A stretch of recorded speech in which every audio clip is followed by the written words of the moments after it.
Jesus says, love thy neighbor, and then he gets put on the cross by the government of Rome, the imperial cult, which says that we have to worship Caesar or worship, Pompeo or whatever it is the ruler is. Yeah, and some of these governments lasted for thousands of years.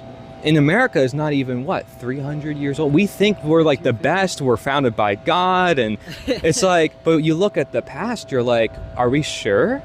Right, so these are just some questions. Pretty messed up history in America. Yeah.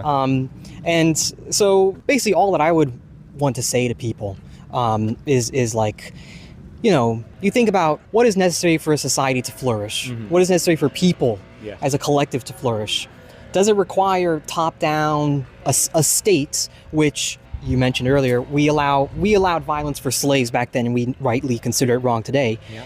We allow violence against some people for things that I think a lot of us would say no right now, like let's say marijuana laws or a lot of drug laws. Like, do we really need violence against those people? Because at the end of the day, like a prison, in a broad sense, you could agree with the prison system as a whole, but at the end of the day, it is still a form of kidnapping.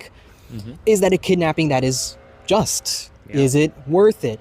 I don't know. Maybe we need different models and not just, one centralized system, right? Like, I'm not saying that this is, my idea is the best idea. Right. I think that's why I talk about voluntarism, because it's like people can live the life they want to live by their choice, and no one else is compelled to have to live by that centralized system that that someone thinks is like the way the whole world should work. Like, are we gods? Are we to decide how everything should work? It's like, it's the question of how much are we beyond our nature, or perceiving other people as either lower than ourselves or higher than ourselves, when in reality, aren't we all equal?